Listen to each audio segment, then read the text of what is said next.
Halo, kembali lagi dengan saya sahabat Selayun. Kali ini kita akan coba bahas THR karyawan swasta. Yang sebelum-sebelumnya sudah kita ulas, THR PNS, P3K, honorer. Saat ini ke bagian karyawan swasta. Besaran yang diterima berapa? Sebelum menginjak 1 tahun, karyawan tersebut dapat berapa di atas 1 tahun, dan di atas 10 tahun perkiraan pendapatannya berapa. Simak terus videonya agar tidak gagal paham. Sekalian diaktifkan lonceng notifikasinya agar bisa mendapatkan informasi-informasi terupdate dari kami.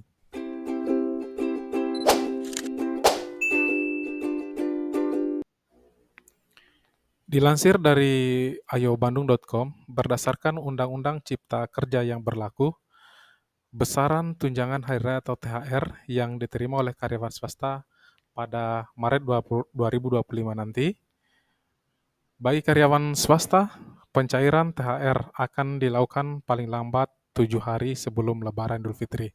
Artinya kalau Lebaran tanggal 31 Maret 2025, berarti kurang lebih tanggal 20 itu paling lambat sudah eh, terima THR. Asik ya. Kemudian jika mengacu pada surat keputusan bersama 3 Menteri atau SKB nomor 10 tahun 2024, Hari Raya Idul Fitri 1446 Hijriah diperkirakan jatuh pada tanggal 31 atau 1 April 2025. Mengingat kemarin mulai puasanya itu tanggal 1, kemungkinan besar itu Idul Fitri akan jatuh kepada tanggal 31 Maret. Artinya paling lambat sahabat itu menerima THR itu sudah tanggal 20. Itu udah paling lambat. Ada perusahaan swasta lainnya memberikan 2 minggu sebelum Lebaran atau seminggu sebelum Lebaran. Tapi ini sudah disampaikan oleh Presiden Republik Indonesia Prabowo Subianto bahwa THR atau tunjangan hari raya itu maksimal atau paling lambat itu 10 hari sebelum Idul Fitri. Pencairan THR pada karyawan swasta akan dilakukan pada 24 sampai 25 Maret 2025. Sedangkan aturan mengenai pencairan THR bagi karyawan swasta sudah ditetapkan berdasarkan Undang-Undang Cipta Kerja atau Undang UU Ciptaker nomor 11 tahun 2020. Adanya ketentuan ini membuat kepastian hukum bagi penghasilan tambahan bagi karyawan swasta. Berdasarkan Undang-Undang Cipta Kerja yang berlaku, perusahaan wajib memberikan THR kepada karyawan tetap atau tidak tetap sesuai dengan masa kerja.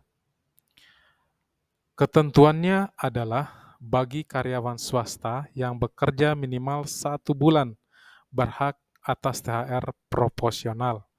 Jadi kalau sebelum tidak mencapai 1 bulan masa kerja sudah masuk bulan Ramadan atau bulan satu puasa atau 1 Ramadan itu tidak diberikan THR, tapi di tahun berikutnya baru mendapatkan. Kemudian bagi karyawan swasta yang bekerja dengan jangka 1 tahun atau lebih, sangat berhak atas THR 1 kali gaji. Jadi jika 12 bulan, sudah masuk 12 bulan sebelum Ramadan, itu perhitungan gajinya 1 kali gaji. Merujuk pada Undang-Undang Cipta Kerja Pasal 81 Angka 28 Perpu Cipta Kerja yang merevisi Pasal 88E Undang-Undang Ketenagakerjaan tentang THR merupakan hak karyawan yang dijamin oleh regulasi ketenagakerjaan di Indonesia. Jadi, sahabat apabila sudah bekerja minimal 1 bulan atau lebih, tidak mendapatkan THR, itu bisa mengadukan langsung ke Disnaker berdasarkan Undang-Undang 88E ini. Kemudian apabila masa kerja sudah 1 tahun tidak mendapatkan 1 kali gaji juga, itu bisa mengadukan perusahaan tempat kerja sahabat ke Disnaker karena sudah menyalahi aturan. Perusahaan wajib memberikan THR bagi karyawan swasta pada hari keagamaan yang dianut masing-masing, di antaranya Idul Fitri bagi umat Muslim, Nyepi bagi umat Hindu, Waisak, dan Natal sekalipun. Jadi semua penganut agama di Republik Indonesia itu wajib mendapatkan THR. Sesuai dengan pasal 3 ayat dan pasal 4 Permenaker atau 6/2016, inilah cara menghitung THR karyawan swasta. Pertama, karyawan dengan masa kerja 12 bulan atau lebih secara terus-menerus berhak mendapatkan THR sebesar 1 bulan upah. Jadi, apabila dalam 1 tahun kontraknya, tapi di tengah atau di pertengahan jalan itu sahabat mendapatkan atau kena pemutusan hubungan kerja selama 1 bulan, baru kemudian sebulan itu baru mulai lagi, itu tidak dihitung selama 1 tahun atau tidak dihitung 12 bulan. Jadi di sini keterangannya karyawan dengan masa kerja 12 bulan atau lebih secara terus-menerus artinya tidak ada putus, itu akan mendapatkan 1 kali gaji. Yang kedua, karyawan dengan masa kerja 1 bulan atau lebih tetapi kurang dari 12 bulan menerima THR secara proporsional berdasarkan masa kerja dengan rumus. Artinya kalau misalnya 1 bulan gaji, misalnya gajinya 5 juta, dengan masa kerja 1 bulan itu 5 juta dibagi hari kerja misalnya 26, itu dapatkan misalnya 5 juta bagi 26 dikali 12. Itulah yang didapat per bulannya. Misalnya per bulannya kena 5 juta bagi 26 kali 12, per bulannya dapat 200.000, ya 200.000. Tapi kalau misalnya masa kerja 2 bulan, 200.000 kali 2, kemudian masa kerja 3 bulan, 200.000 kali 3 atau 600.000, itu dan seterusnya. Masa kerja 12 bulan kali 1 bulan upah, untuk upah 1 bulan terdiri dari upah tanpa tunjangan, yaitu upah bersih. Jadi yang dimaksud 1 kali gaji itu tunjangan dilepas semua.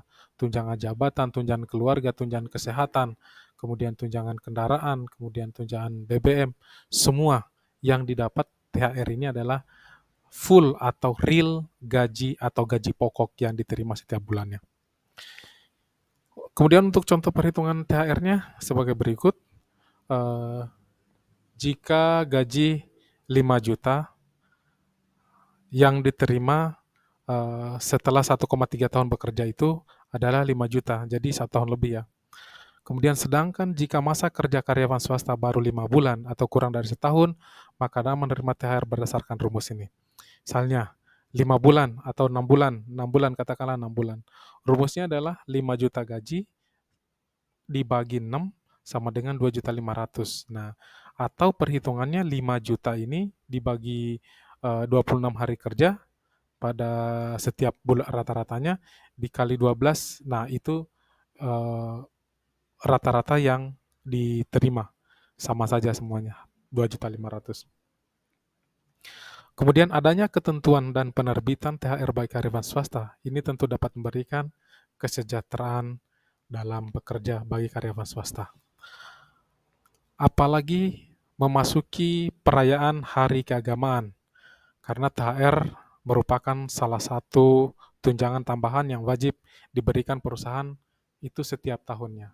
Baik perayaan Hari Raya Idul Fitri untuk umat Islam, Nyepi bagi umat Kristiani, kemudian dan lain sebagainya, semua perayaan yang agama yang diakui di Republik Indonesia akan mendapatkan THR pada saat hari rayanya.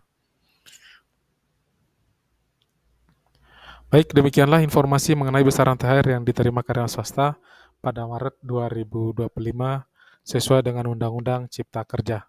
Oke, demikian sahabat, mudah-mudahan dapat dipahami. Lebih dan kurangnya mohon dimaafkan. Sekali lagi terima kasih. Wassalamualaikum warahmatullahi wabarakatuh. Salam Selayun.